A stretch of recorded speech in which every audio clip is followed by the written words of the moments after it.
अस्सलाम वालेकुम। आज हमारी सीरीज़ का डे 4 है और आज ही मैंने एक ब्लंडर मार दिया और एक नहीं बल्कि दो दो इकट्ठे ब्लंडर मारे हैं। अब कौन कौन से ब्लंडर मारे हैं वो ज़रा आप लोगों को दिखा देता हूँ। अगर देखा जाए ना तो ये मैंने सेल किया, यहाँ पे मैंने बाई किया। इसका क्या मतलब है? Stop loss. यहाँ पे अगर देखा जाए तो यहाँ पे बाई किया, यहाँ पे क्या किया है? सेल। इसका क्या मतलब है? Stop loss. बाई किया, नीचे से सेल निकले हैं ना तो स्टॉप लॉस हुआ। हिस्ट्री में जाते हैं, मैं दिखाता हूँ। आज मेरे दो एस एल ई टू हैं। पहला एस एल ई टू है $21 का। इसको पहले डिस्कस कर लेते हैं कि कैसे ये वाला जो स्टॉप लॉस है मेरा हिट हुआ है।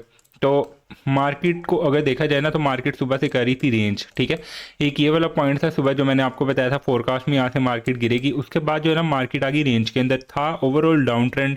मैंने सोचा यार डाउन की ही ट्रेड करेंगे और हमने कोई ट्रेड करनी नहीं है। तो यहाँ पे आप चेक करो, मैं नशे के अंदर था। कौन से नशे में था बताता हूँ आप लोगों को। यहाँ पे अगर आप लोग देखो ना, ये वाली ट्रेड्स बनी थी, ये मैंने अलहदा सेपरेट की हैं। एफ टी एम ओ पे नहीं की उस टाइम पे। एफ टी एम ओ पे जो ट्रेड की है वो ये वाली है, ठीक है। ये अलहदा ही बेचारी दुख में पड़ी हुई है, ठीक है। अब यहाँ पे नशा क्या था? ओवरऑल डाउन ट्रेंड है, डाउन की ही ट्रेड्स मुझे मिल रही हैं और मैं डाउन की ही कर रहा हूँ। अब क्या हुआ, साइड वाली स्क्रीन पे मैंने चलाई हुई थी फेसबुक, और फेसबुक के ऊपर मैं एक वीडियो देख रहा था, उसके अंदर मैं हो गया गुम। अब उसके अंदर गुम हुआ, मेरा हल्का हल्का मार्केट के ऊपर भी नज़र था, और पता नहीं माइंड के अंदर क्या ऐसी चीज़ आई कि मैंने डाउन ट्रेंड के अंदर ऑपोजिट ट्रेड एग्जीक्यूट कर दी। मतलब मैंने बाई की ट्रेड लगा दी। कहाँ पे लगा दी? यहाँ पे मैंने बाई की ट्रेड लगा दी। इसके नीचे मैंने स्टॉप लॉस लगा दिया, और मेरे माइंड में था ही नहीं कि डाउन ट्रेंड चल रहा है, ठीक है। उस टाइम पे माइंड से ही निकल गया। अब जब मेरा स्टॉप लॉस हिट हो गया, मैं देखूं कि यार स्टॉप लॉस कैसे हिट हो गया। मैंने थोड़ा सा एनालिसिस किया तो मुझे आइडिया हुआ कि यार स्टॉप लॉस हिट हो गया। अब इसके बाद क्या सीन क्रिएट होता है? सीन ये क्रिएट होता है कि देखो, आप हो या मैं हूँ, कोई भी ट्रेडर है ना, वो एक स्टॉप लॉस खाने के बाद उसके माइंड में ये चीज़ आती है कि यार ये कैसे हो गया, ठीक है। ये हो ही नहीं सकता था, हम इस चीज़ को एक्सेप्ट कैसे करें, ठीक है। तो एक्सेप्टेंस मुश्किल से ही आती है, बहुत मुश्किल से आती है, और दिल करता है कि यार दोबारा से ट्रेड करें, दोबारा से ट्रेड करें। ऐसा आपके साथ भी होता होगा? अगर होता है तो मुझे बताना आप लोगों ने कमेंट्स के अंदर कि आप लोगों का भी एक स्टॉप लॉस के बाद दोबारा दिल करता है कि यार दोबारा से ट्रेड करें, दोबारा से ट्रेड करें, दोबारा से ट्रेड करें। तो ये सीन हो जाता है, ठीक है। अब यहाँ पे मेरे अंदर भी बहुत ज़्यादा आ रहा था कि यार दोबारा ट्रेड करते हैं, दोबारा ट्रेड करते हैं, पर लेकिन मैंने अपने आप को कंट्रोल किया और मैंने सोचा कि यार आज के लिए इनफ है। पर लेकिन फिर ब्लंडर तो होना ही होता है, ठीक है। अब ब्लंडर आप लोगों को एक और दिखाता हूँ। अच्छा, इसकी साइकोलॉजी समझ आ गई ना? देखो, मार्केट ने इस पॉइंट को ना ब्रेक भी किया था ऊपर वाली साइड पे, तो थोड़ा सा मुझे था कि शायद इधर से निकल जाएगी। बाकी कसूर मेरा है कि मैंने डाउन ट्रेंड के अंदर अप की ट्रेड लगा दी। तो ये बहुत बड़ा एक जो है ना मेजर, जब जब मैंने ऐसी ऐसी हरकत की है ना, मेरा स्टॉप लॉस हुआ है। मैं कहता हूँ ट्रेंड इज़ योर फ्रेंड। अगर आप ट्रेंड के ओपोजिट ट्रेड करते हो, ये हाल होता है आपका, ठीक है। और वो लाइव आप लोगों को मैंने दिखा दिया कैसे हाल हुआ है, ठीक है। अब यहाँ पे हम लोग चलते हैं नेक्स्ट ट्रेड की तरफ।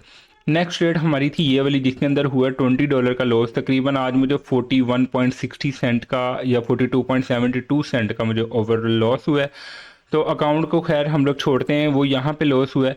अब अगर इस लॉस को आप लोग थोड़ा गौर से देखो ना, तो आपको आइडिया होगा कि ये सेल किया था यहाँ पे, स्टॉप लॉस हिट हुआ है, उसके बाद कैसी गिरी मार्केट नीचे। इसका थोड़ा सा आइडिया हो रहा है? मतलब स्टॉप लॉस लेने के बाद सीधा टीपी। अब यहाँ पे क्या कंडीशन हुई है मेरे साथ, मैं वो भी आपको बताता हूँ। यहाँ पे ये मार्केट, ठीक है। यहाँ पे मेरे अंदर कॉन्फिडेंस था पूरा कि मार्केट यहाँ से नीचे गिरेगी, डाउन ट्रेंड था, और डाउन की सही ट्रेड भी मैंने लगाई। अब कसूर मेरे से क्या हुआ है, यहाँ पे मैंने 0.10 की लोट उठा ली। अब 0.10 की लोट यहाँ पे 0.10 लिखा हुआ है, जबकि ये मैंने सेट किया हुआ है 20 पिप्स के साथ के 20 पिप्स का अगर मैंने रिस्क लेना है तो फिर मैं 0.10 की उठाऊंगा। यहाँ पे मैंने सोचा था और मैंने सेट भी किया था कि 30 पिप्स का स्टॉप लॉस मैंने लगाना है, क्योंकि मार्केट जो है वो बड़ी बड़ी कैंडल्स बना रही थी। अब इस कंडीशन में क्या हुआ कि मार्केट यहाँ तक जैसे ही पहुंची, मैंने क्या किया, मैंने फ़ौरन से ट्रेड एग्जीक्यूट कर दी। यहाँ से मैंने लॉट साइज कम किया ही नहीं, इधर मुझे लॉट साइज कम करना था, 0.07 रखना था, पर लेकिन मैंने 0.10 के साथ यहाँ पे ट्रेड लगा दी। और उसके बाद जब मैंने देखा कि यार मेरा $20 का जो रिस्क है वो तो यहाँ पे बन रहा है, बिल्कुल यहाँ पे, तो फिर मैंने कॉम्प्रोमाइज़ नहीं किया। मैंने कहा यार ठीक है, यहाँ पे मैं स्टॉप लॉस लगा ही देता हूँ, कोई बात नहीं, ठीक है। और क्या हुआ, मार्केट मेरा स्टॉप लॉस मार्केट ने लिया उसके बाद सीधा नीचे, ठीक है, और अच्छी खासी नीचे चल गई। अब यहाँ पे देखो, अगर मैं 0.7 के साथ लोड उठाता और 30 पिप्स लेता, तब भी मेरा 1:2 जो है वो आराम से हिट हो जाना था। पर लेकिन क्या कि अपनी गलती, फिर अपनी गलती, क्या गलती कि जल्दबाजी के अंदर मैंने लॉट साइज को कैलकुलेट ही नहीं किया, ठीक है, और उसकी वजह से भी लॉस हो गया। तो आपने अपनी गलती को ढूंढना है कि एक्चुअली आप गलती कर क्या रहे हो, ठीक है। अब आपको आइडिया हो गया ना कि आज मैंने दो स्टॉप लॉस किए हैं और दोनों स्टॉप लॉस के अंदर मेरी क्या गलती थी। और एक और गलती थी कि मैंने सेकंड ट्रेड कर ली, ठीक है, जबकि मुझे पता था कि ये ट्रेड ठीक है, इसके अंदर मेरा रिकवर हो जाएगा, फिर भी उसके अंदर भी गलती मेरी हो गई। अब अगर ये गलती हो गई है तो बस आज के लिए इनफ है। वैसे तो एक स्टॉप लॉस हो जाए, मेरा माइंड था कि एक स्टॉप लॉस के बाद मैंने मार्केट से आउट हो जाना है एफटीएमओ वाले अकाउंट के ऊपर पर, लेकिन अब मेरा प्लान है कि कम से कम दो स्टॉप लॉस हों तब निकलूँ, या तो फिर एक बड़ा स्टॉप लॉस हो जाएगा तब निकल लेंगे। मतलब कुछ इस तरीके से जो है ना वो प्लान किया हुआ है। फिलहाल इस अकाउंट को हम लोगों ने किसी तरीके से ग्रो तो करना है, और आज की जो वीडियो है वो भी आप लोगों को जल्दी मिल जाएगी।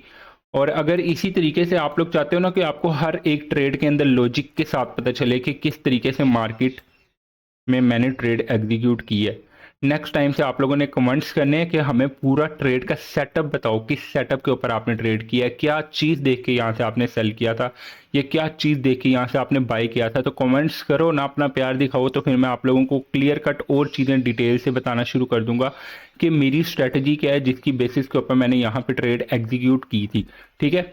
बहरहाल आज का जो हमारा अकाउंट है, टोटल ट्रेड्स को अगर देखा जाए तो टोटल अकाउंट है हमारा 278 पे आ गया, तकरीबन 320 पे चल गया था, आई थिंक सो 320 पे गया था, 320 से वापस $40 का लॉस हुआ है और हमारा 278 पे आ गया। अब कल के दिन देखेंगे कल का दिन कैसा रहता है और उसके अंदर हम लॉस करते हैं प्रॉफिट करते हैं। बहरहाल इसको हमने आराम आराम से लेके चलना है। ऐसा नहीं कर सकते कि 200 या $300 का अकाउंट है तो वो रातों रात जो है वो डबल हो जाएगा या ट्रिपल हो जाएगा, ठीक है, या तो फिर $3-4 हज़ार का हो जाएगा। इम्पॉसिबल है, इसको एक बिजनेस की तरह लेके चलना है। जितना कैपिटल है उसके अकॉर्डिंगली हमने रिस्क लेना है ताकि हमारे पास बैकअप रहे, ठीक है। आज दो स्टॉप लॉस लगा भी लिए ना तो भी हमारे पास अच्छी खासी ट्रेड्स का बैकअप है, ठीक है। तो बैकअप्स के साथ चलना है, ऐसे डायरेक्ट हम लोग नहीं चल सकते, ठीक है। तो अगर आप लोगों को ये सीरीज़ पसंद आ रही है तो काइंडली लाइक भी करो, अपने दोस्तों के साथ शेयर भी करो। मुझे कुछ खास मज़ा नहीं आ रहा, व्यूज़ कम आ रहे हैं, मैं देख के हैरान हो रहा हूँ कि पता नहीं आप लोगों का इंटरेस्ट क्यों नहीं बन पा रहा, और किस चीज़ की वजह से आपका भी इंटरेस्ट बनेगा उसके अंदर भी मुझे थोड़ा सा कमेंट्स करके बताओ कि और इसमें क्या चीज़ें मैं ऐड करूं जिसकी वजह से मेरा जो कंटेंट है वो मज़ीद अच्छा बन सके। बाकी अपना जो है आप लोग ख्याल रखो, इंशाल्लाह कल मिलते हैं, कल के फोरकास्ट के अंदर मिलेंगे, और अल्लाह हाफिज़।